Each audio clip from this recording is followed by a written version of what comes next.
Hi friends, ಹೆಂಡತಿ ಗಂಡನ ಈ ಭಾಗ ಮುಟ್ಟಲೇಬೇಕಂತೆ, ಸುಖ ಜೊತೆಗೆ ಪ್ರೀತಿನೂ ಹೆಚ್ಚುತ್ತಂತೆ ಚಾಣಕ್ಯನ ನೀತಿಯಲ್ಲಿ ಚಾಣಕ್ಯರು ತಿಳಿಸಿಕೊಟ್ಟುತ್ತಾರೆ. ಹಾಗಾದರೆ ನೋಡೋಣ ಬನ್ನಿ ಸ್ನೇಹಿತರೆ.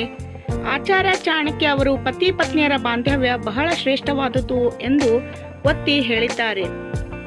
ಚಾಣಕ್ಯನ ನೀತಿಶಾಸ್ತ್ರದ ಪ್ರಕಾರ ಮದುವೆಯ ನಂತರ ಪ್ರತಿಯೊಬ್ಬ ಮಹಿಳೆ ಯಾವಾಗಲೂ ತನ್ನ ಗಂಡನ ಈ ವಿಶೇಷ ಭಾಗವನ್ನು ಸ್ಪರ್ಶಿಸಬೇಕು, ಏಕೆಂದರೆ ಇದರಿಂದ ಸಂಸಾರ ಸುಖಮಯವಾಗಿರುತ್ತದೆ ಎಂದು ತಿಳಿಸಿದ್ದಾರೆ.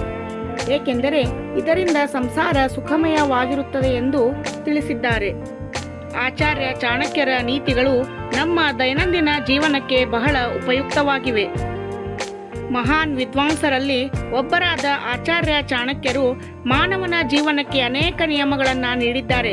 ವಿಶೇಷವಾಗಿ ಪತಿ ಪತ್ನಿಯರ ನಡುವಿನ ಸಂಬಂಧದ ಬಗ್ಗೆ ಅವರು ಅನೇಕ ಆಸಕ್ತಿದಾಯಕ ವಿಚಾರಗಳನ್ನು ವಿವರಿಸಿದ್ದಾರೆ. ಆಚಾರ್ಯ ಚಾಣಕ್ಯ ಅವರು ಪತಿ ಪತ್ನಿಯರ ಬಾಂಧವ್ಯ ಬಹಳ ಶ್ರೇಷ್ಠವಾದುದು ಎಂದು ಒತ್ತಿ ಹೇಳಿದ್ದಾರೆ.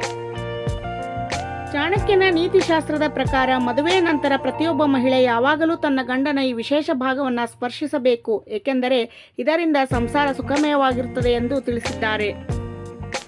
ಪ್ರತಿ ಸಂಜೆ ಕೆಲಸ ಮುಗಿಸಿ ಮನೆಗೆ ಬಂದ ನಂತರ ಪತ್ನಿ ನಿತ್ಯ ಎದ್ದ ನಂತರ ಹೀಗೆ ಮಾಡಿದರೆ ಪತಿ ಸಂತೋಷ ಪಡುತ್ತಾರೆ ಮತ್ತು ಮನೆಯಲ್ಲಿ ನೆಮ್ಮದಿ ನೆಲೆಸುತ್ತದೆ ಎಂದು ಆಚಾರ್ಯರು ಹೇಳುತ್ತಾರೆ. ಇದಲ್ಲದೆ ಹೀಗೆ ಮಾಡುವ ಹೆಂಡತಿಯನ್ನು ಸಮರ್ಪಣೆಯ ಸಂಕೇತವೆಂದು ಪರಿಗಣಿಸಲಾಗುತ್ತದೆ. ಇದರಿಂದ ಪತಿ ಪತ್ನಿಯರ ನಡುವೆ ಪ್ರೀತಿ ಹೆಚ್ಚುತ್ತದೆ, ಮನೆಯಲ್ಲಿ ಸುಖ, ಸಂಪತ್ತು, ಶಾಂತಿ ಮತ್ತು ನೆಮ್ಮದಿ ಎಲ್ಲವೂ ಇರುತ್ತದೆ. ಅದೇನಪ್ಪ ಅಂದರೆ, ಪ್ರತಿದಿನ ಬೆಳಗ್ಗೆ ಮತ್ತು ಸಂಜೆ ಹೆಂಡತಿಯು ಸ್ಪರ್ಶಿಸಬೇಕಾದ ಭಾಗವು ಅವಳ ಗಂಡನ ಪಾದಗಳು. ಮಹಿಳೆಯರು ಹಿರಿಯರ ಪಾದಗಳನ್ನು ಮುಟ್ಟಿ ಆಶೀರ್ವಾದ ಪಡೆಯುವಂತೆ ಗಂಡನ ಪಾದಗಳನ್ನು ಮುಟ್ಟಬೇಕು ಎಂದು ಚಾಣಕ್ಯ ಹೇಳುತ್ತಾರೆ. ಇದರಿಂದ ಅವರ ದಾಂಪತ್ಯ ಜೀವನ ಸುಖಮಯವಾಗಿರುತ್ತದೆ, ಹೆಂಡತಿಯ ಮೇಲಿನ ಪ್ರೀತಿ ಹೆಚ್ಚುತ್ತದೆ ಎಂದು ತಿಳಿಸಿದ್ದಾರೆ. ಗಂಡಸರು ಮಹಿಳೆಯರನ್ನು ಹೀಗೆ ನೋಡಬಾರದಂತೆ. ಸಾಮಾನ್ಯವಾಗಿ ಪುರುಷರು ಮಹಿಳೆಯರನ್ನು ನೋಡುತ್ತಾರೆ, ಆದರೆ ಕೆಲವು ಸಂದರ್ಭಗಳಲ್ಲಿ ಪುರುಷರು ಮಹಿಳೆಯರನ್ನು ನೋಡಬಾರದು. ಚಾಣಕ್ಯ ನೀತಿಯಲ್ಲಿ ಆಚಾರ್ಯ ಚಾಣಕ್ಯ ಹೇಳುತ್ತಾರೆ, ಹೆಂಡತಿಯಾಗಿದ್ದರೂ ಸಹ ಆಕೆಯನ್ನು ಇಂತಹ ಸ್ಥಿತಿಯಲ್ಲಿ ನೋಡಬಾರದು. ಪುರುಷರು ಅಥವಾ ಗಂಡಂದಿರು ವಿಶೇಷವಾಗಿ ತಿನ್ನುವ ಹೆಂಡತಿ ಅಥವಾ ಮಹಿಳೆಯರನ್ನು ನೋಡಬಾರದು. ಇದನ್ನು ಶಿಷ್ಟಾಚಾರಕ್ಕೆ ವಿರುದ್ಧವಾಗಿ ಪರಿಗಣಿಸಲಾಗುತ್ತದೆ. ಈ ರೀತಿ ಮಾಡುವುದರಿಂದ ಮಹಿಳೆಯರಿಗೆ ಅನಾನುಕೂಲವಾಗುತ್ತದೆ. ಅವರು ತಮ್ಮ ಆಹಾರವನ್ನು ಸರಿಯಾಗಿ ತಿನ್ನಲು ಸಾಧ್ಯವಿಲ್ಲ. ಇದರಿಂದ ನಿಮಗೆ ದೋಷ ಉಂಟಾಗುತ್ತದೆ. ಇದಲ್ಲದೆ ಮಹಿಳೆಯರು ಸೀನುವಾಗ ಅವಳನ್ನು ನೋಡಬಾರದು. ಹುಡುಗಿಯರು ಅದನ್ನು ನೋಡುವ ವ್ಯಕ್ತಿಯೊಂದಿಗೆ ಮಾತನಾಡಲು ಇಷ್ಟಪಡುವುದಿಲ್ಲ. ಇದು ಅವರಿಗೆ ಮುಜುಗರ ಉಂಟು ಮಾಡುತ್ತದೆ. ಇನ್ನು ಹೆಂಡತಿಯಾಗಿದ್ದರೂ ಸಹ ಬಟ್ಟೆ ಬದಲಾಯಿಸುವಾಗ ಆಕೆಯನ್ನು ಗಂಡ ನೋಡಬಾರದು. ಇಂಥ ಗಂಡಸರನ್ನು ಮಹಿಳೆಯರು ಎಂದಿಗೂ ಇಷ್ಟಪಡುವುದಿಲ್ಲ. ಮಾತೃತ್ವವು ಮಹಿಳೆಗೆ ದೇವರು ನೀಡಿದ ಕೊಡುಗೆಯಾಗಿದೆ. ತಾಯಿಯಾಗುವ ಮಹಿಳೆ ಪರಿಪೂರ್ಣತೆಯನ್ನು ಪಡೆಯುತ್ತಾಳೆ. ತಾಯಿಯ ಹಾಲು ಅಮೃತ.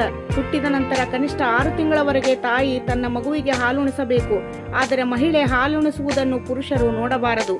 ಪ್ರತಿಯೊಬ್ಬರು ಸುಂದರವಾಗಿ ಕಾಣಬೇಕೆಂದು ಬಯಸುತ್ತಾರೆ. ಇದಕ್ಕಾಗಿ ಮಹಿಳೆಯರು ಹಲವು ಮುನ್ನೆಚ್ಚರಿಕೆಗಳನ್ನು ತೆಗೆದುಕೊಳ್ಳುತ್ತಾರೆ. ವಿಶೇಷವಾಗಿ ಅನೇಕರು ಮೇಕಪ್ ಅನ್ನು ಅವಲಂಬಿಸಿದ್ದಾರೆ. ಇದು ಕೆಲವು ಜನರ ದೈನಂದಿನ ಜೀವನದ ಪ್ರಮುಖ ಭಾಗವಾಗುತ್ತದೆ. ಆದರೆ ಪುರುಷರು ಮೇಕಪ್ ಮಾಡುವಾಗ ಹೆಣ್ಣು ಮಕ್ಕಳನ್ನು ನೋಡಬಾರದು. ಇದು ಅವರಿಗೆ ಚೂರು ಹಿಡಿಸುವುದಿಲ್ಲ. ನೋಡಿದ್ರಲ್ಲ ಸ್ನೇಹಿತರೆ, ಚಾಣಕ್ಯರ ನೀತಿಯ ಈ ಎಲ್ಲ ಮಾಹಿತಿ ನಿಮಗೆಲ್ಲರಿಗೂ ಇಷ್ಟ ಆಯಿತು ಅಂತ ಭಾವಿಸ್ತೀನಿ. ಇಷ್ಟ ಆಗಿದ್ರೆ ಒಂದು ಲೈಕ್ ಕೊಡುವುದರ ಮೂಲಕ ಸಬ್ಸ್ಕ್ರೈಬ್ ಆಗಿ ಪಕ್ಕದಲ್ಲಿರೋ ಬೆಲ್ ಬಟನ್ ಒತ್ತಿ ನಮಗೂ ಕೂಡ ಸಪೋರ್ಟ್ ಮಾಡಿ ಅಂತ ಹೇಳ್ತಾ, ಇನ್ನೂ ಹೆಚ್ಚು ವಿಸ್ಮಯಕಾರಿ ವಿಡಿಯೋಗಳನ್ನು ನಿಮ್ಮ ಮುಂದೆ ತರೋದಕ್ಕೆ ಪ್ರಯತ್ನ ಮಾಡ್ತೀನಿ ಅಂತ ಹೇಳ್ತಾ, ಅಲ್ಲಿವರೆಗೂ ಧನ್ಯವಾದಗಳು.